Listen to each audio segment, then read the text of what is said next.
It's a pleasure to serve under your chairship, Madam Chair, and I beg to move that this House has considered the effect of remediation works on residents in high-rise buildings. I have been very involved as the member for Ipswich on the issue of cladding, in more ways than one. My first surgery appointment was with a leaseholder from St Francis Tower, which is an incredibly prominent building in Ipswich on the skyline, right in the heart of the town.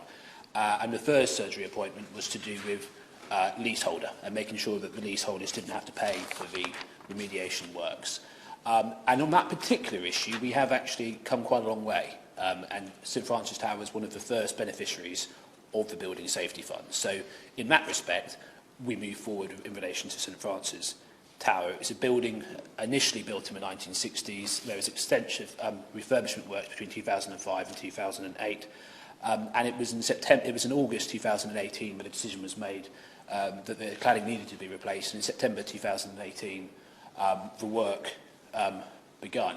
In many respects, St Francis Tower, in relation to Ipswich, St Francis Tower was a precursor to many other buildings in Ipswich that were affected, where leaseholders were affected and have had significant periods of huge anxiety and concern about being chased for bills to do with fire defects that they had absolutely nothing to do with.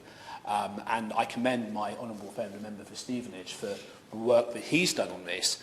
And that whilst I appreciate that there will be some members who believe that we've still got a way to go on the journey to provide full support for all leaseholders to make sure that no leaseholders are left behind. This debate today is very specifically to do with the impact of remediation works on the residents who are being expected to live in those buildings whilst the work is taking place.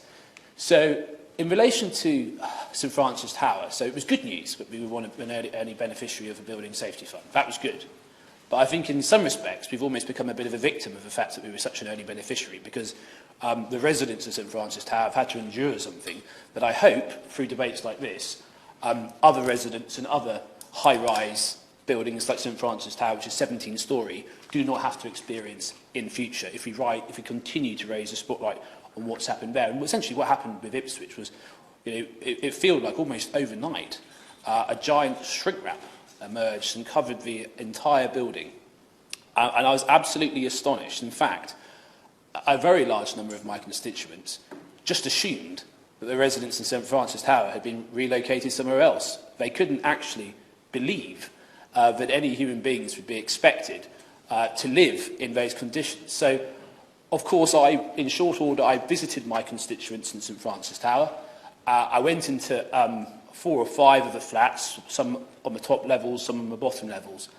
And I was astonished by what I saw. What I came across were conditions that I would feel guilty of an animal was expected to live in, never mind human beings and my constituents. It was June 2021 that the shrink wrap was put on the building, leading to virtually no natural light at all in these buildings. And then actually the addition of bars across the windows, meaning that actually even getting fresh air was very hard. And of course, this was in the midst of a pandemic where there was concerns and anxieties about potential periods of self-isolation and other lockdowns, and having to work from home. These flats have no balconies whatsoever. And for me, I will always remember one of the conversations I had with my constituents, who spends a huge amount of her time in that flat, and to her that was a precious place, her home. And one of the things that she derived enjoyment from were her plants that were on the window and the view that she had across the town. And actually the sight of those plants dying. And I know for some they might say it was just plants, but actually for that my constituent, that was important to her. And I will remember that conversation with her in particular.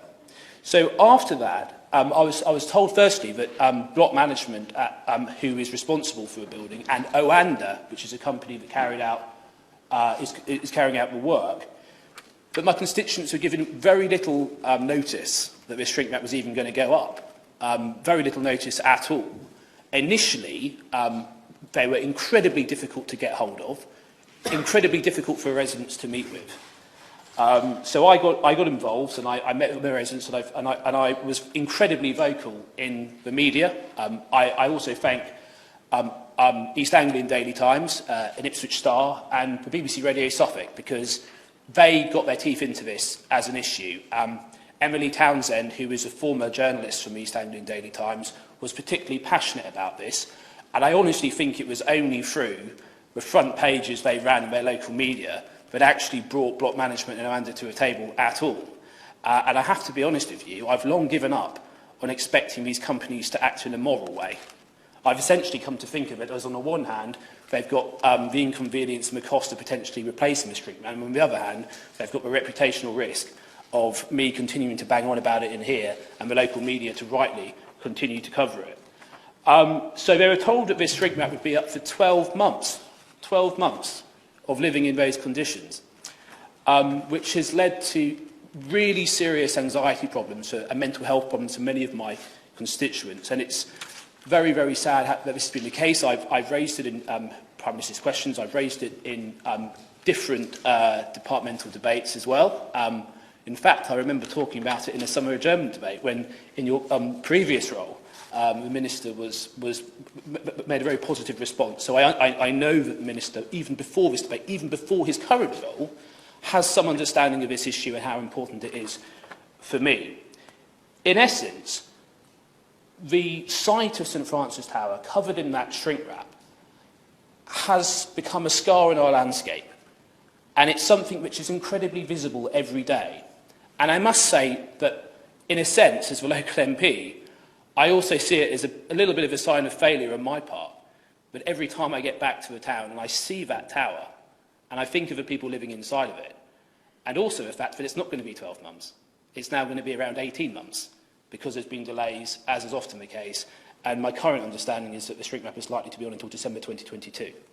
So actually, my constituents, even at this point, are looking at another 9 or 10 months for shrink wrap on the building. So, as St Francis Tower was the precursor in Ipswich with regards to the leaseholder issue, and my concern is it is also going to be the precursor for these issues to do with the living conditions that my constituents who live in these high-rise buildings are expected to have to endure. We've had other examples, particularly with Orwell Quay, which is another building in Ipswich, where initially I was sort of given hope that they were going to have a different approach, more based on consultation. And I heard that there was going to be a netting material which was going to go up, as opposed to a shrink wrap, which would be more breathable and would allow more natural light in. Actually, having seen the material in question, it's borderline whether it's for netting, quite frankly, and it is a slight improvement on the shrink wrap, but I still don't think it is where we need to be. So what is the issue here in a more general sense? For me, it is a recognition that this work that is taking place is vital work. We need to ensure that everybody lives in safe buildings, particularly in the wake of the Grenfell tragedy. So we all accept that. We all understand that. And we want the work to happen, and we want it to happen as quickly as possible, and we want it to be as effective as possible. We also recognise the movement the government have made, and we also appreciate the Building Safety Fund. But the point that I'm trying to make is that we need to balance this need to carry out the work with the mental health of those who are expected to live in those buildings whilst the work is carried out. And I really think, in this place, I don't think we'd find a single member who would think it is acceptable that any human being has to live in the conditions that my constituents have been having to live in St Francis Tower for the last year, over a year. Well, well over a year now. So it's about getting to that place where the work is carried out, but it's done so in a way which is sensitive to their needs and their mental health. So, I mean, I've been told that the shrink wrap is 100% necessary by block management. There's no other way to do it. I simply do not believe that, Minister. I simply do not believe there isn't another way of carrying out the work in a way which is more sensitive to the mental health of my constituents. So, in terms of, so I put it out there to the Minister to work up a way of doing this better. Whether that is new regulations to stipulate that more breathable material that lets in natural light is used, or whether there is, and I'm very, very loath to say this, but I appreciate the huge pressures on the public finances, relocation funds to ensure that there's an option for those living in buildings such as St Francis Tower to live somewhere else. So that is my ask today. And I know there are more examples of St Francis Tower across the country. I'm aware of some of the case studies. So I know it's not just an issue for Ipswich, but only very recently, with recent storms, the shrink wrap was partially ripped off St Francis Tower.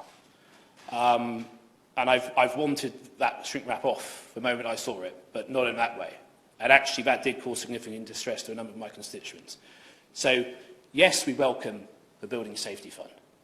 Yes, nobody disagrees that this work needs to be carried out, but we've got to do it in a way that is sensitive to the mental health and the welfare of the individuals who are expected to live in that building whilst the work is carried out.